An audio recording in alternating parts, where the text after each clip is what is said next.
We're talking with Bill Federer, and we're talking about his new book, Silence Equals Consent. And one of those ways, if you're an owner of shares in a corporation and you don't vote your shares, your proxy, you just consent to whatever the management is doing. You just let them run amok. Same way in the political realm. You have a vote. We have a voice as individuals. At least America was founded as individual. I know there's Marxism trying to take over the country and say, no, we're just all one big collective. But today you have a vote, and you can make that vote heard through a Republican form of government where you vote in representatives. You like having your proxy vote at stock companies. So Bill, tell us about this whole change that they're trying to take us from the individual to the collective and then calling us Christian nationalists. Yeah, I love, by the way, your analogy with the proxy vote, because here you have churches just surrendering their vote on society to the left just because they're so preoccupied. It's almost like a selfish. All I care about is myself. It's sort of like Hezekiah in the Bible was sick, got better, ambassadors from Babylon come, and he shows them all his treasures, a little prideful, and Isaiah comes and says, what do you show him? I go, I showed him all my treasures. He goes, someday all those treasures will belong to the king of Babylon, and your sons will be eunuchs in the palace. And Hezekiah's response was, well, as long as it's okay during my lifetime. You feel like reaching through the pages of the Bible and slapping him. Yeah. You know when David was told that his son with Bathsheba was going to die? He threw himself on his face and fasted for a week, right? Yeah. And so we at least should care about, our founders sacrificed their prosperity for their posterity. They pledged their lives and their fortunes and their sacred honor. The Constitution says to secure to ourselves and our posterity the blessings of liberty. Yet today they're doing the opposite. We're sacrificing our posterity for prosperity. So every 100 days adding $1 trillion of debt? And we don't care as long as we're fine. That means we're getting bribed. That's what that means. If you take it for yourself and take it away from you're just getting bribed. Mm-hmm. But Christian nationalism used to be called Christian patriotism. But the first part is nationalism is the opposite of globalism. Nationalism is the opposite of globalism. There are people who are globalists. And one of them was the first director of the World Health Organization. Maybe you've heard of the World Health Organization. First director was Brock Chisholm, and you shared this quote. I think it's probably the first place I heard it. He said, to achieve world government, it is necessary to remove from the minds of men their national patriotism. Right? So if you want to have a globalist, you got to get people to stop identifying with their nation. And so these globalists want to deride and malign anybody that wants to preserve their nation. Second, nationalism depends on the nation. And in socialist nations, there's no individual rights. Communist nations, Islamist nations, no individual rights. In America, you get individual rights from a creator. Freedom of speech, freedom of religion, freedom of press, freedom of right to assembly freedom of right to trial by a jury of your peers. They could use some of that in New York, right? No cruel, unusual punishment. They could use some of that to the J6 people, right? But we have freedoms from a creator, and to top it all off, it's government from the consent of the government. You're in charge. So nationalism in those socialist Islamist nations is bad. There's no individual rights.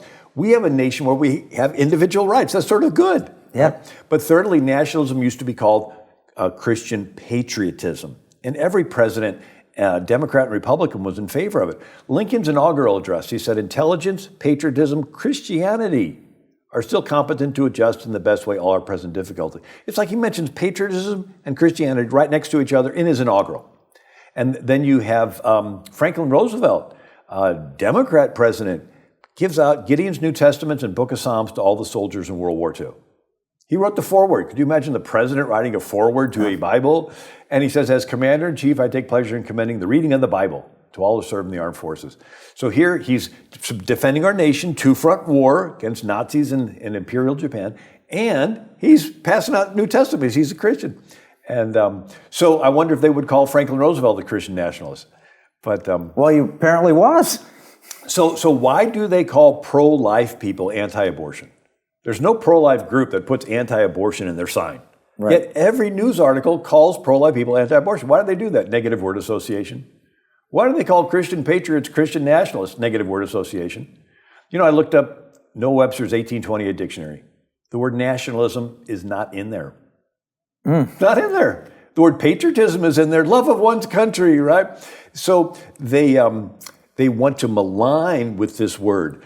And we were talking offset. that there was this MSNBC interview with Heidi, I can't pronounce the last name, Priscilla, something like that, and she was from Politico, and saying that there are these certain type of people that are Christian nationalists. They believe that rights come from a creator, not from the Supreme Court, and not from the Congress. It's like, hello, we do believe rights come from a creator. Absolutely. Sort of like in our founding document. That declaration. And so you had, Tony Perkins, Family Research Council, and you have Birch from the Catholic Vote, and they're like, demanding an apology. And it says, how does this person even get on television? But they're intentionally wanting to malign anybody. I read an article called "Follow the Money to the After Party." So there's this Rockefellers and these globalists that are giving money to woke seminaries to write curriculum for Bible studies to teach Christians not to get involved, to shame them with the label of Christian nationalists not to get involved. At the same time, these same groups are giving money to LGBTQ activists to get them involved. What a brilliant strategy, right? Give money to shut up your opposition and give money to, back in the German times, there were German princes that would donate money to the pietists so they would teach their people not to get involved in the prince's business. Right, here's some more money, stay out of my hair, so that we can do whatever we want. But again, the same way that you're silent at a wedding ceremony, you're giving your consent to the wedding vows. If you're silent when they're committing evil, you're giving consent to the evil. Silence equals consent. And the Apostle Paul was talking to the Lord, Acts 22, and says, when they were shedding the blood of thy martyr Stephen, I stood there silent, consenting to his death. Paul didn't throw a stone, he didn't say a word, but he knew he was guilty for the death of Stephen just by standing there silent. Proverbs 24 says, rescue those who are unjustly sentenced to death. Don't stand back and let them die.